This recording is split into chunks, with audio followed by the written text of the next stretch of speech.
વાત એ છે કે ફેબ્રુઆરી 2016માં પ્રધાનમંત્રી ફસલ બીમા યોજના આવી, 2020 સુધી આ યોજના ચાલુ રહી। આ સુરેન્દ્રનગર જિલ્લામાંથી દર વર્ષે હજારો ખેડૂતોએ અરજી કરી કે અમારા પાક નુકસાન થયું છે। ક્રોપ કટિંગના આંકડા ખેડૂતોએ મેળવીને આપ્યા, ઉપર હિસાબ કરીને ખેડૂતોએ આપ્યા। તો જ્યાં ખેડૂતોને 64,000 રૂપિયા વળતર, દાખલા તરીકે 18-19માં એક્ઝામ્પલ આપું, 2018-19માં 64,000 રૂપિયા વળતર મૂળી તાલુકાને ચોટીલાને મળવા પાત્ર હતું, માત્ર 8,800 રૂપિયા ચૂક્યા। આવી ફરિયાદો ખૂબ થઈ। પ્રધાનમંત્રી ફસલ બીમા યોજના જે ખેડૂતોને પોતાનું પાક નુકસાન થાય તો એની સામે પ્રોટેક્શન આપતી યોજના હતી, પણ ક્યાંક ને ક્યાંક જવાબદાર અધિકારીઓ, એના પણ કમિટીના, જિલ્લા કમિટીના ચેરમેન તરીકે જિલ્લા કલેક્ટર હતા। ક્રોપ કટિંગના આંકડા આવે તો ક્યાંક ને ક્યાંક કલેક્ટર સાહેબ એમાં મધ્યસ્થી પણ કરી શકતા। વાત એ છે કે એ વખતે જે અમને નુકસાનનું વળતર મળવા પાત્ર હતું એ વળતર તો ન મળ્યું। યોજના 20માં બંધ થઈ ગઈ। 2020-21માં નવી યોજના આવી, મુખ્યમંત્રી કિસાન સહાય યોજના, જેના માપદંડ જે હતા અતિવૃષ્ટિ, અનાવૃષ્ટિ અને કમોસમી વરસાદ, આ ત્રણેયની એક માપદંડ તરીકે વ્યાખ્યા નક્કી કરવામાં આવી।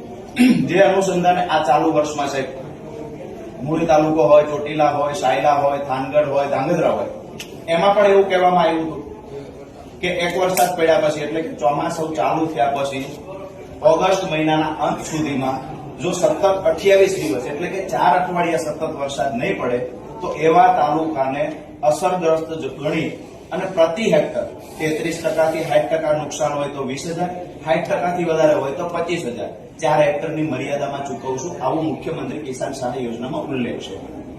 એ જાહેરાત જયારે થઈ ત્યારે પણ ગામડે ગામડે નેતાઓએ ફરીને, સરકારે ફરીને ખૂબ જાહેરાતો કરાવી, ખૂબ હોર્ડિંગ્સો લગાવ્યા। આજે હું એ પણ કહેવા આવ્યો છું કે આપણા જ જિલ્લાના 5 તાલુકા એવા છે કે જે આ યોજના અંતર્ગત સમાવેશ થાય છે, પણ આજ દિવસ સુધી રૂપિયો વળતર નથી ચૂકવાયું, નથી સર્વે થયું। નંબર 3 કે આજની જે મુખ્ય અમારી રજૂઆત છે, અગાઉ તો ખેડૂત દુઃખી થતો આવ્યો છે, ક્યાંક ને ક્યાંક કૃષિ વિરોધી નીતિ અથવા તો સરકારના ખેડૂત વિરોધી નિર્ણયના કારણે ત્યાં તો વિદેશ નીતિની સામે સરકાર લાચાર છે, ત્યાં તો અમે એવું સમજીએ છીએ કે જે ખરેખર કપાસના વેપાર સાથે જોડાયેલા લોકો, વેપારીઓ છે, એના સામે સરકાર લાચાર છે। અહીંયા પરિસ્થિતિ એવી થઈ છે કે ઓક્ટોબર મહિનામાં ખેડૂતનો કપાસ બજારમાં આવવાનો છે।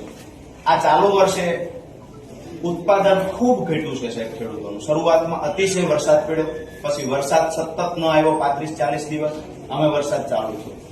આ વર્ષે ખરેખર ખેડૂતોનું કપાસનું ઉત્પાદન ઘટવાનું છે। ગુજરાતની અંદર સૌથી વધારે કપાસનું ઉત્પાદન કરતો જિલ્લો હોય તો સુરેન્દ્રનગર છે। એમાં કપાસનું ઉત્પાદન ઘટવાનું છે, એટલે ખેડૂતોને આમ પણ 2,000 થી વધારે ભાવ મળે ત્યારે પણ પોતાનું જે નુકસાન છે એ ભરપાઈ કરી શકે એવી સ્થિતિમાં નથી। અને ખરેખર આ વખતે ઉત્પાદન ઘટવાના કારણે ખેડૂતને 2,000 કરતા વધારે ભાવ પ્રતિ 20 કિલોએ મળવાની પૂરી સંભાવના હતી। આ સમયે સરકારે એક નિર્ણય લીધો કે ઓક્ટોબરમાં ખેડૂતનો કપાસ બજારમાં આવશે વેચાવા, એ પહેલા સપ્ટેમ્બર મહિનામાં કોઈ પણ બહારથી આયાત કરશે, ખાસ કરીને અમેરિકાથી કોઈ પણ વેપારી આયાત કરે, કપાસના બિઝનેસ સાથે જોડાયેલા લોકો આયાત કરે તો એ લોકોને ટેક્સ 1 પણ રૂપિયો ચૂકવવો નહીં પડે। મતલબ સપ્ટેમ્બર મહિનામાં જેટલો પણ બહારથી કપાસ આયાત થશે એ 0% ટેક્સથી આયાત થશે।